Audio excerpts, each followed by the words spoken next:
who we are and stuff. Abby and Brittany were born with just one body between them.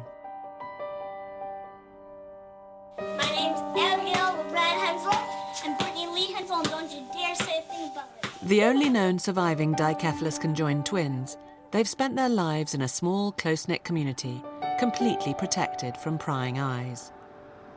The girls live on a farm in Minnesota with their younger brother and sister, Cody and Morgan, and their mum and dad, Patty and Mike.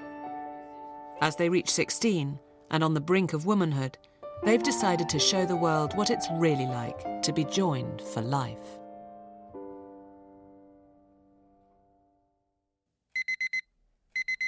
Ab and Britt, how you doing? Oh, Mommy, no. I know. Jesus, you make me mad. It's just an ordinary Monday morning in the Hensel household. They needed more sleep. Abby and Brittany aren't morning people, and I think that's primarily because they have a harder time getting to sleep at night. It's fine, don't touch it. So they do a lot of tossing and turning at night, and the bed is pretty much destroyed every morning. And so getting up in the morning isn't their favorite part of the day. Every moment of their lives requires the twins to cooperate with each other. Each action is a display of perfectly coordinated teamwork. They appear to be totally in sync, but that doesn't mean they always agree. Believe me, we are totally different people. Abby is more into like pink and girly and preppy, and Brittany's more not into pink. Should we wear this? No. How about this? No. I like hats, and I like different color hair, like pink and purple, and gold hats, and gold purses, and weird earrings, and stuff like that. This is our room. We usually bargain with each other, like, if you do this, I'll give you that, or we take turns. We take turns a lot. This is our nightstand. This is our bed. Those are pictures of our friends from 8th grade. To describe Abby, she'd be bossy, and she's not as loud as she used to be. She used to be more outspoken. She gets irritated easily, and I don't know. She's nice, and she likes people. She likes to be with people, and she's a big talker, and yeah. Brittany has become more outspoken, and she says her mind more than, she's not so shy anymore. She doesn't like fast things. She'd rather go slower and take her time. She's nice and sweet and caring and loving and a good sister. Abby and Brittany were born on March the 7th, 1990. The fact that they were conjoined twins was a complete shock to everyone. Even scans had shown only one baby. When I went into the hospital, I was expecting one child. They were telling me that when they were trying to pull them out, they felt an arm, and then they felt another arm, and then they felt what they thought was another arm. And then with pulling them out, they realized that they were conjoined twins. They didn't really tell me anything initially. They pretty much whisked them off to the baby warmer, and I know they were calling for more help, and I just seen them busy over with the girls. When the doctors came out, I noticed that they were in a panic, and they just came and talked to me and told me that we had twins that were together. They were beautiful. Abby was crying, and well, Brittany was too. Abby was really crying, and I was thinking they were probably just hungry. The first time I seen him, it just didn't take but a second to fall in love with him. Abby and Brittany had only a 1 in 30 million chance of living beyond the next 24 hours. Their survival would all depend on how their organs were configured within their tiny body.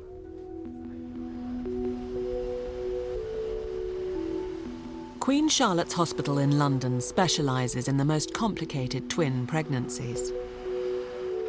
Professor Nick Fisk has followed the case of Abby and Brittany since they were born. I have never seen previously a set of surviving dicephalous twins, so they are extraordinarily rare, and they're the only ones, to my knowledge, alive today. They do appear to have two separate hearts, one in each side of the chest, and each has its own pair of lungs, one on the right and one on the left. But the medial lung on both sides seems to be fused in the middle, and that may be as one would expect. So it's consistent with an increasing degree of fusion as one moves down the body. Abby and Brittany had 3 arms at birth, and that often happens, but it was a useless midline arm that didn't function, so it was removed when they were very young. One presumes the outlook's better if you have 4 or even 3 arms than if you have 2, because it indicates a greater degree of duplication of the upper body. Abby and Brittany had 3, and that may have something to do with why they're doing so well. They just seemed to do everything on schedule. You know, they lifted their heads on schedule, they moved, they smiled, they ate. You know, everything just was working. You could see them progressing every day. One day you'd see them grabbing onto the coffee table, and the next day you'd come home and they'd be walking around it. Every step was not easy, but they got it done. To the medical world, Abby and Brittany were an astonishing case, confounding all expectations of dicephalous conjoined twins. With their bodies so closely linked, it was clear separation was out of the question. So their parents got on with giving them as ordinary a life as possible. But with so little knowledge of their condition, there would be no guarantees. Conjoined twins Abby and Brittany Hensel have mystified the medical world since they were born. They share just 1 torso, 2 arms and 2 legs, although each twin controls her own side of the body. Nobody knows how they work. That their personalities make them inspirational, and the things they do, they never give up, they keep trying. Anything they wanted to do, they go out and do it. At birth, it was thought to be a miracle that the girls survived even the first 24 hours of life. But as they grew, it became clear nothing would stand in the way of them leading full and active lives. Then, at the age of 12, it was discovered that they had a life-threatening condition.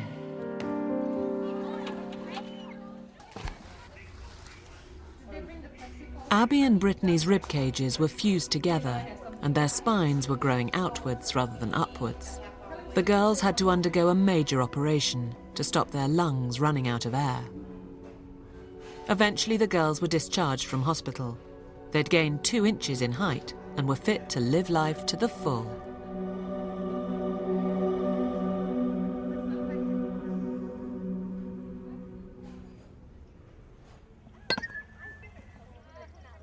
There's no physical challenge that Abby and Brittany are not prepared to tackle head-on.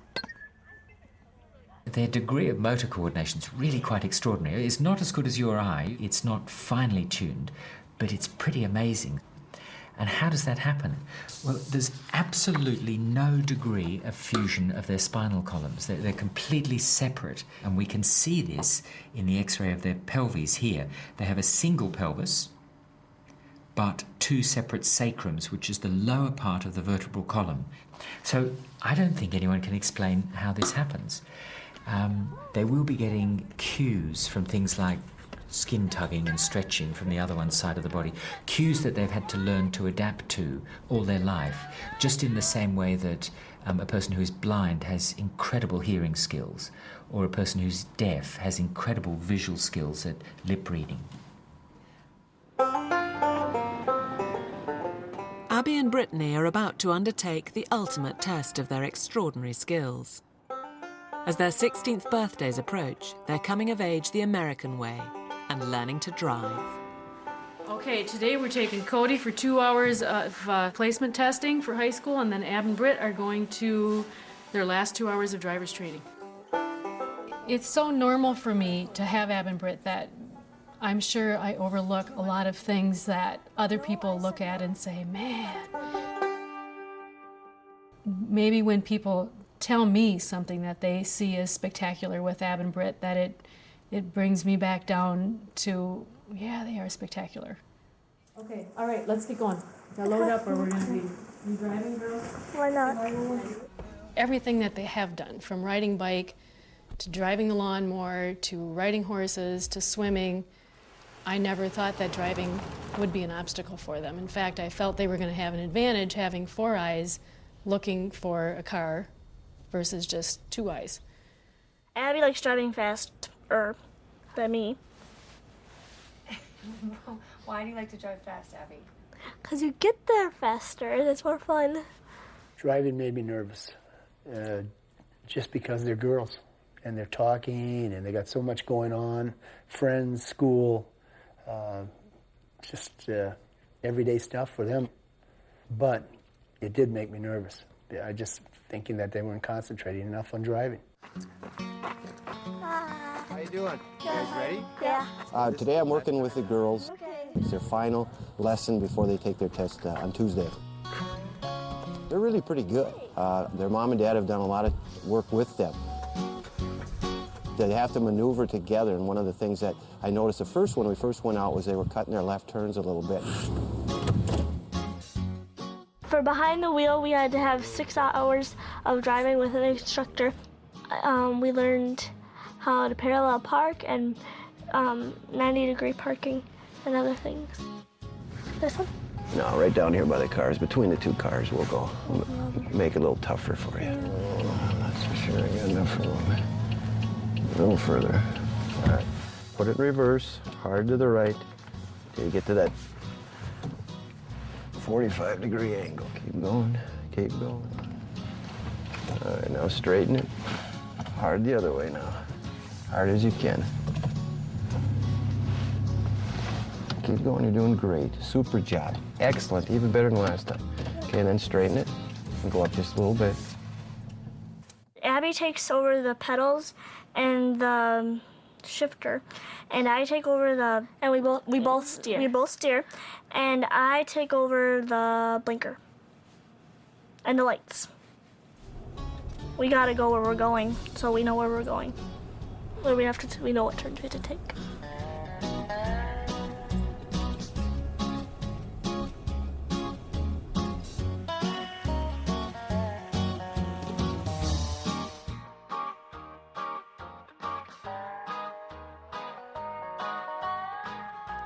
The driving's quite extraordinary, but you notice that Abby controls the pedals. That's one of the key things, both the accelerator and the brake. So her brain controls that side of it, and that seems fine. It's not quite clear which one's visual input's going into the driving, the steering wheel, but yet each has control of either side. This verifies the fact they've completed their 6 hours, which is required by the state, and then Abby's going to sign. Abigail? This card, along with your permit, you'll need. Okay. And that's yours. Thank you. Okay. Abby and Brittany are all ready, but the state hasn't decided yet if they'll be taking 1 driving test or 2. They decide to be on the safe side and take 2 sets of ID photos. Oh well, I'm done.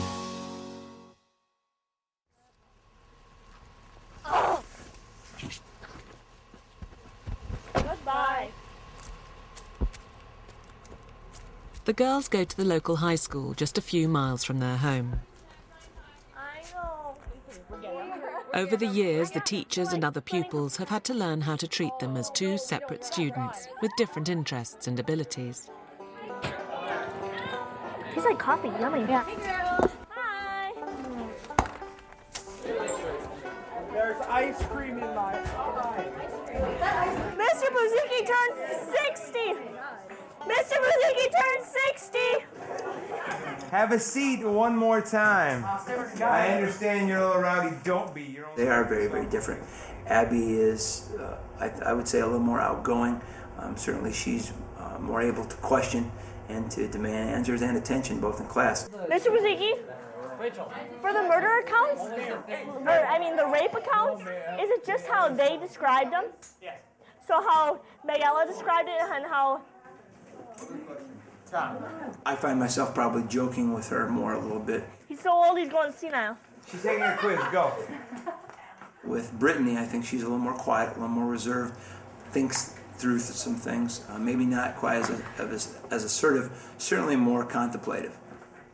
In their more practical classes, the school has agreed that the twins only need to submit one piece of work between them.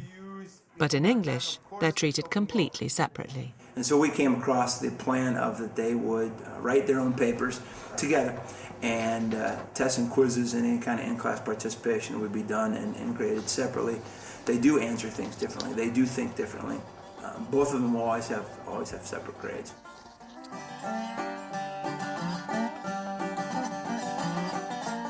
The girls have faced many challenges in life, but making friends isn't one of them. They're social butterflies. They have been since they started preschool. I think when they're the happiest is when they have their friends over. Yeah, anytime that they're involved with their friends makes them happy. So guess what? I'm having a party for my graduation and you're invited. Oh, okay. Thanks. How are you, darling? Oh! Don't push me. I didn't do nothing to you. I guess I'm a little more protective if they want to go downtown. Sometimes worry a little bit that if they did get picked on or anything like that. I just don't want to hear anything negative. Their social group is so protective of them that they all watch out for them. And if they see even somebody that might be looking at them, they hover around them and they try and protect them. And they're comfortable with that. And if their friends are doing that, it makes them feel good that they would be protecting them. While the girls are most comfortable at school, their least favourite place is the doctor's surgery. Today is their routine 16-year-old medical. Their GP, Dr. Joy Westerdahl, was at their birth and has followed the girls' development all their lives. But even she has very little information to go on.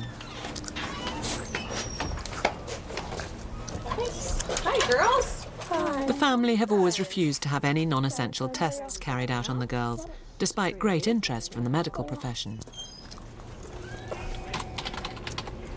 You guys been enjoying your summer? No. Why not? You have to work a lot. Ooh. We're all set. We'll let Dr. Westerdahl know that you guys are here. Okay.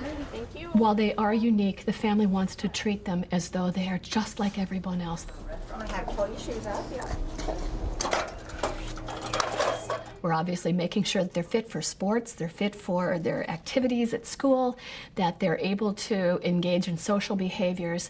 Those are not unique to the girls. However, because they have two hearts, lungs, circulatory systems that are conjoined, I'm looking to make sure they're not developing premature high blood pressure, respiratory problems, are they prone to more infections? So there's a little bit more work, but I have to be mindful of the family's wishes not to get too involved in that.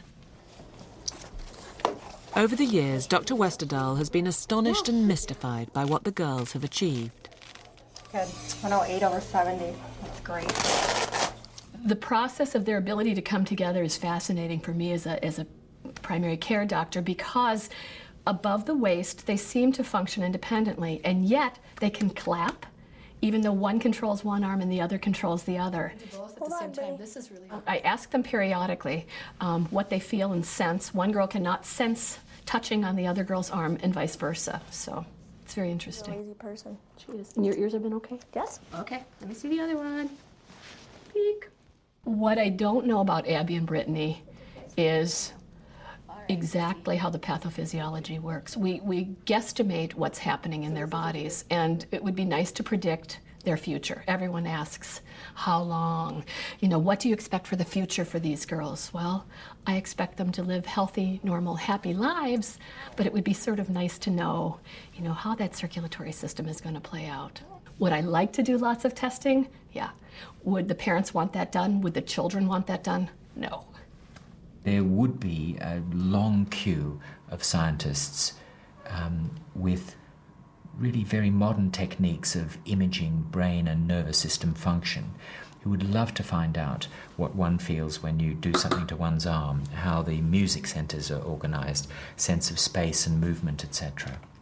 And you can do those now with very clever brain scans that will look for subtle alterations in blood flow or in the metabolism within the brain that shows us which particular centers are activated. Now these techniques are making huge strides in advancing our knowledge of how the brain works, and in particularly in developing treatments for various diseases as a result. This is a highly unusual situation, and one does have to be cautious here that there is a danger of medical science being driven largely by curiosity at a clear cost to the family. I want to go home. Okay, bye now. Oh, all right. So, Bye now. Abby and Brittany's big day finally arrives. On my 16th birthday, we got up and we went to get our driver's license. The day we went for the written permit, we weren't sure what they were going to have him do, if they were going to have him take one test or two tests. They really didn't take any special things for us. They just made us take the test twice. They wanted to do their driver's test the day they turned 16, even though I said, you know, if you failed, you want that on your birthday. Making legal history in the state of Minnesota, the twins take their 2 tests and hope for the best. 2 tests also means 2 chances to fail. But for these girls, failure isn't an option. Dana Dryer! I passed. Yeah. See you later. happy birthday, guys. Thank you. I have a present for you guys. Thank you. Thank you. Yeah. Oh. Teamwork. Amanda's gonna come with me. To what? Get my tongue pierced. Yep. Yeah, we're gonna go together. Yeah. What'd your parents get you for? Computer. But I had to pay for some. We had to pay for most of it. That's okay. I don't know. I've talked with Abby and Brittany about, you know, what happens if they are pulled over, if they would each get a ticket, or maybe Abby would get the ticket if they were speeding, being she has her foot on the accelerator. I don't know. We'll just have to see what happens when it hopefully doesn't happen. The goal is, of course, to hide it. The twins take their driving triumph in their stride, but others are still fascinated by how they pulled it off. Is that how we decided who's in charge of the radio? I'm intrigued by this. Good. So your windshield wipers and cruise control, and your radio and defogger. And the gas and the brake. I assume now you'll be freaking out policemen across the state. I've already gotten pulled over. I had no permit there. She lied. She said lied. So, and cut.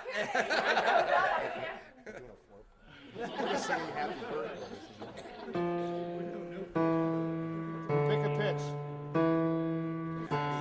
1, 2, 3. Happy birthday to you. Happy birthday to you. Now that Abby and Brittany have reached their 16th birthdays, their lives are entering an exciting but potentially more difficult phase.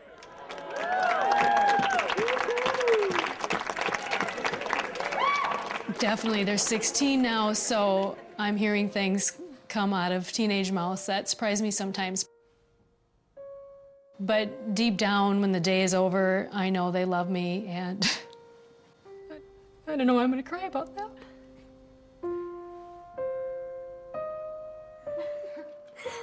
Low. 1. Oh, good job. All once. This is Abby's driver's license, and this is Brittany's driver's license. Conjoined twins Abby and Brittany Hensel are living the American dream. They're 16 and have just passed their driving tests, and they're enjoying every moment of their new freedom.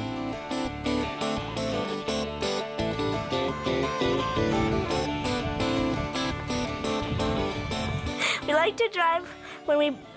No, I can't say it. Never mind. Just keep going. No. Don't. I don't know. I'll say it. Okay. Our favorite part about driving is when we turn all the way. Oh, brother. Okay. Put. We like driving when we can put roll, that's the word. Okay, start over, stop. Okay, we like driving when we roll all the windows down, turn the bass and the treble up really loud so the car shakes and you can hear the bass really well when you're listening to rap. That's our favorite part. They gradually increased their speed as they got comfortable. They used to drive 30 miles an hour for the first few times at it and gradually built up their speed and were comfortable with it, knowing they had gained the control of the car. Now I've got to remind them to watch their speed before I had to tell them to speed up. Oh, that was so much fun. Christy and us, we was driving Christy, and we tried to hit all the dead animals on the road. How did that work? That was bumpy. The twins' family know that they're two people with different personalities, tastes, needs and desires. And as they grow up, those differences are becoming more obvious. That's an ugly coffee table. I like it. Abby's very feisty. I have no thoughts. I have to go. Abby always likes to be the boss of the whole house, boss of Cody. Don't put that stuff on mine, Cody. I don't want that on there. Okay. Boss of Morgan. Wash them off. Why are you on the carpet with those? Get down. Likes to tell me how I should do things. Mom! The concert starts at 7? Be there on time. Brittany. Easygoing, easy to talk to, but is finding out that she's got a mind of her own also, Do you mind? where she's pulling control every now and then. Are you telling them what I told you to tell them? That's your problem. See you later. Now, and I always tell her, oh, Brittany, you've discovered you've got vocal cords and you can yell at me now. Do you want me to get those necklaces I mean, on? no, I'm not wearing those. So Brittany is almost like the firecracker of the two right now. Can I dye my hair? Not today. Tone. Yeah, I want to. We've had a couple years of teens for them already, and actually, I hope that I'm right. I think it's getting better. You should, no, don't, no. Without extensive tests to establish exactly how Abby and Brittany's brains and bodies work, theories about their remarkable connection are confined to what the girls are able to explain and a certain amount of guesswork. Your good knife skills aren't, like, That's what I meant to say. perfected yet. Here, let me do that. There's still times when I think, geez, how did they figure that out? Or how, it's just amazing how they did that. How they could reach over and itch somebody's mosquito bite and yet not feel that sensation. Because Abby pretty much feels what's on her side of the body and Brittany feels what's on her side of the body. How is that? Hot? There you go. Beyond the physical coordination, there seems to be a psychological bond between the girls which goes even deeper, allowing them to finish each other's sentences or jointly compose an email with very little discussion out loud.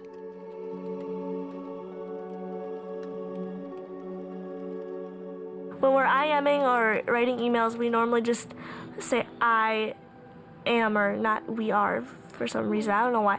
But when we type, we say what we're gonna say out loud, like we speak it, and then we type it. And if like we have different opinions on something, we'll be like, Abby says this and Brittany says that.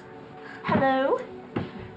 Hi, Nancy. And it's not just the girls and their family who can't fully explain this incredible connection. All about it? This occurred very early after conception. The nervous system will have been developing only a few weeks later, and I presume sort of great plasticity involved nervous connections that don't normally exist in any of us. But you can't really have motor fibres going down one spine and back up the other one, or you shouldn't be able to. We don't really know. I suspect they have some greater form of perception of sensation on the other half of the body than perhaps we realise. Touch is a fairly crude one, but they may just have some sense of proprioception, where that other limb is, etc., that enables them to accomplish these extraordinary feats. Where do we get the frog from? Not the damaged one. The one that's... Ew. Sticking out of it. No, that's so gross. This is take out a piece of paper. We're gonna do the same. The girls' parents are often asked if they could have given Abby and Brittany greater individuality by pursuing the idea of separation. With the issue of separation for Ab and Britt, initially as babies, we were told kind of inseparable. We went with that and went with that. You know, now with more surgeries being done with other conjoined twins, you kind of wonder, did we make the right decision? No, it's so gross. When I think of what separating would have been for them, to have another half a body somehow put back on them artificially, which to me still would have required many, many surgeries, pain, disability. It's hurting me. So, you know, did we make the right decision? I'm going with that. Dave went with that. And so I guess I'm going to say we made the right decision. Until now, separation has been an impossibility. But if it were possible in the future, do the girls think they'd be better off apart? No. We never wish we were separated, because then we wouldn't get to do all the things that we can do, play softball and meet new people. We wouldn't have been able to do that, and run, and we wouldn't be able to do sports and stuff like that. So, and we don't know any other way, so. We have two minds with one vigorous and healthy body. And to separate them equally so that both survived would involve, yes, a separate mind and personality, but each body having one arm, one leg, half a pelvis, being grossly disabled and lots of problems with mobility and independent function. So in general, it's considered a no-brainer and not ethical. Individuality in these girls is going to be a hard concept for us to embrace, because we each have our own person. These two girls have always grown up together. So their individuality, while they're considered separate people, is always interlinked and intertwined. So it may not be a concept that we can understand.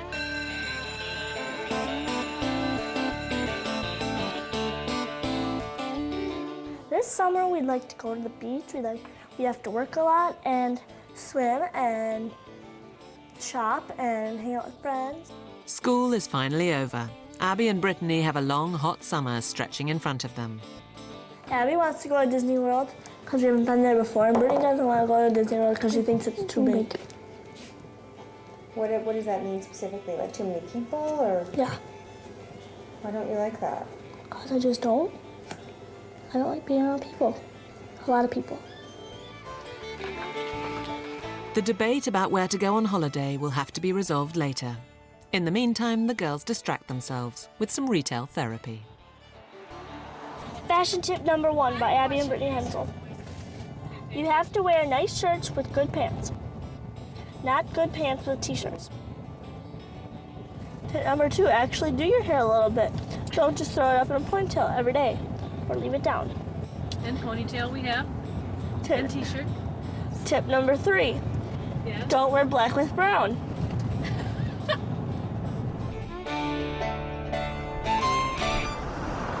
Maybe. We're going shopping. Yeah. Oh boy. Abby and Brittany love shopping, but finding the right clothes isn't always straightforward. Those are pretty. I got this in green. It looks cute in purple too. Really? Yeah, they have a purple one if you like. The biggest challenge for them when they go shopping are shirts. Pants have never been an issue. Shoes has never been an issue because they love shoes. But anyway, so the tops are the biggest issue. Stuff like that. I got this, Chrissy. Patty has come up with a creative solution to the problem. Kim Carlson is the girls' dressmaker. By taking their clothes to her, they can choose whatever they like and have them tailored to fit their unique body. Hey, Kim.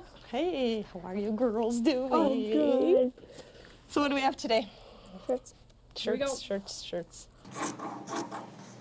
In the fronts of their garments, we need to make sure they're spaced closer in the front, further on their backs. And so I make sure that I cut away as little as I can for the back and a little bit more in the front.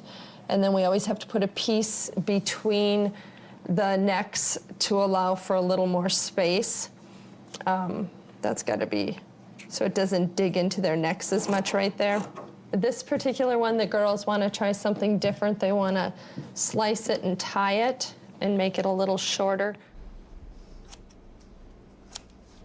Oh, yay. In one of their regular displays of teamwork, and without even a word between them, the girls perform the amazing feat of tying perfect knots down the side of their new T-shirt. Oops, come here. I win. I know. Okay, try it on, see if it's too tight. Too bad if it is. Just stretch it. Yep, you're gonna wear it tight. I don't think it will be. Is that going to be okay? The length if once we hem it? Yeah. Okay, that's cute, girls. Good idea. Okay.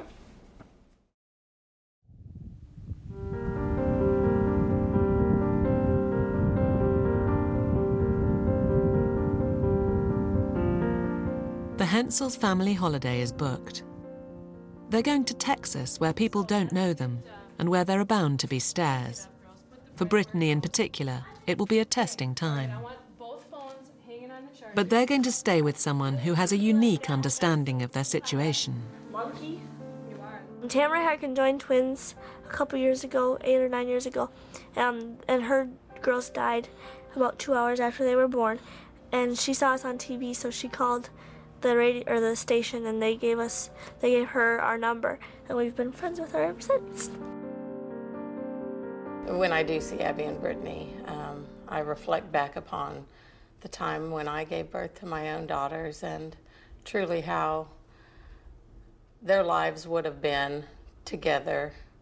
It makes me sad to remember back to my own children and then what their lives would have been like. And I feel Abby and Brittany have showed me how to be positive in life. They've given me strength from within that I didn't even know I had. Mike can't get enough time off work for the trip, so the girl's best friend Christy is going along in his place. She'll be good moral support.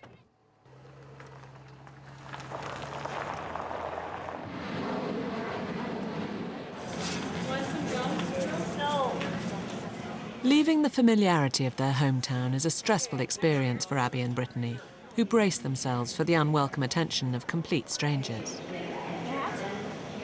This curiosity is something they're getting used to, but it doesn't make it any easier.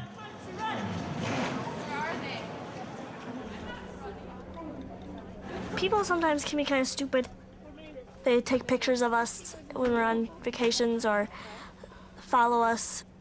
We don't mind when people ask questions. That's better than taking pictures or being mean about it. We're very nice if you just come up to me and talk to us. We don't mind questions. And we absolutely hate when people take pictures of us and try to video camera us. And we will throw a fit about it and make them embarrassed.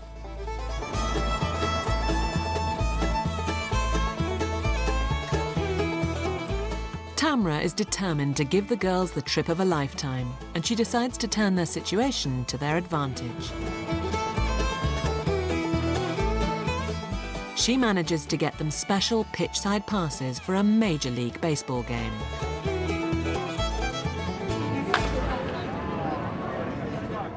But just before the game starts, the plan backfires. A news cameraman, there to follow the game, turns his camera on the girls. They let him film them, but it spoils their day. Abby and Brittany, number one, I guess, have feelings.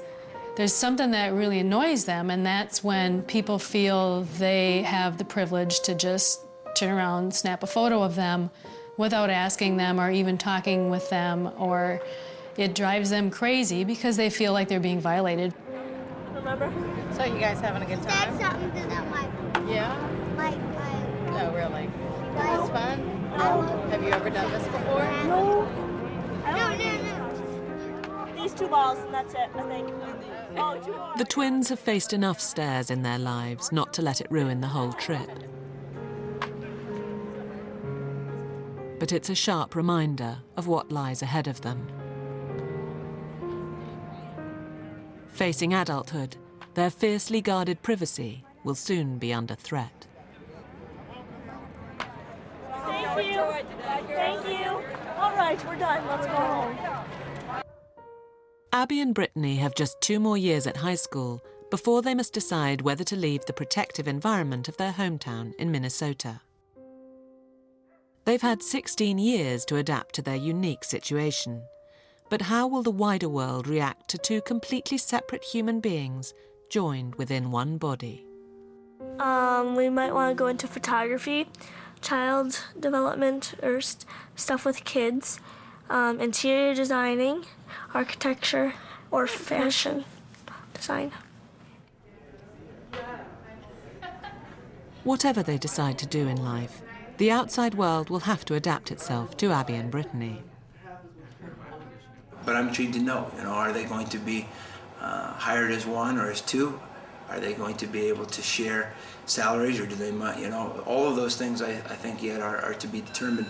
And so, I'm taking an approach on wait and see, but I certainly am looking forward to be part of their lives for another 2 years. We haven't thought that much about where they would go to college. Depending on the day, Brittany has said she's going to be as far away as possible. We know Abby doesn't want to be too far away, so they may. We just don't know that yet. The girls' lives have been a series of questions, but as they become young women, they're being asked increasingly personal ones about their private lives. I hear them and their girlfriends talk about guys, but they probably aren't going to be sharing that with me right now, who they may have a crush on or what they're feeling, but I'm sure they do. The way I see them interact. The whole world doesn't need to know who we're dating or what we're gonna do and everything.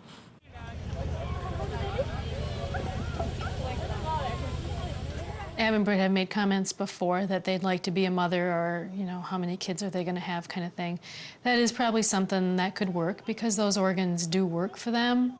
I guess we haven't went into too much discussion about it because it isn't an issue right now. Yeah, we're gonna be moms. We haven't thought about how being moms is gonna work yet. We're just 16. We don't need to think about that right now.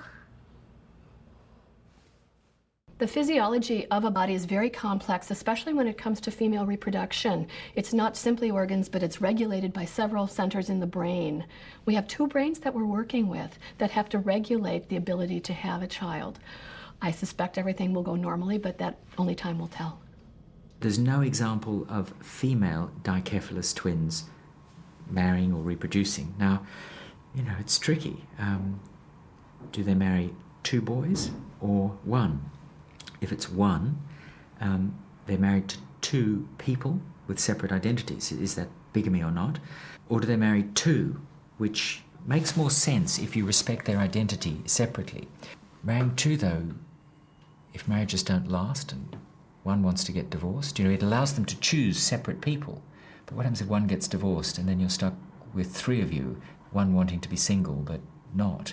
And it raises all sorts of questions about, are they 1 or 2 people? And society really has no basis for ruling on this. Hi, guys. Hi.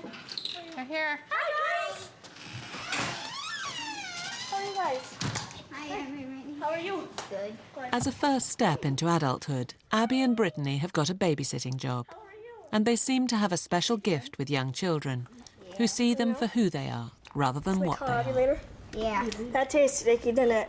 Yucky. Yeah, I told you it tastes sticky, didn't I? We babysit for a family of 2 kids 4 days a week, and we babysit for a family of 3 kids every so often during the summer.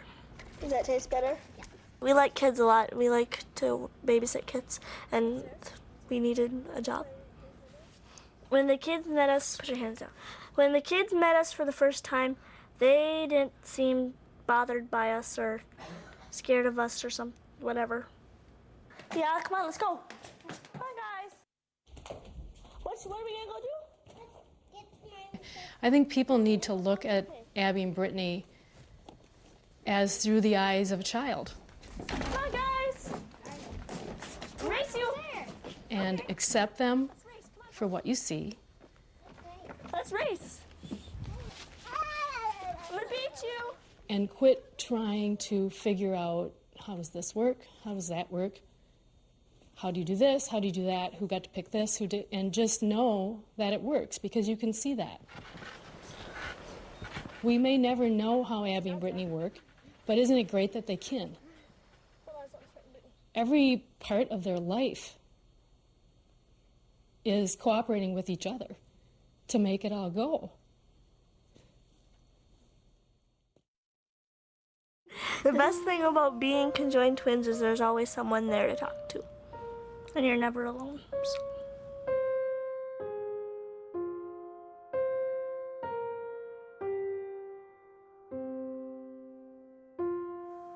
And there's more from the Extraordinary People series with a profile of Derek Paracchini, a blind pianist with learning difficulties, the music genius, over on 5 Life in just a tick. Next here on 5, Prison Break.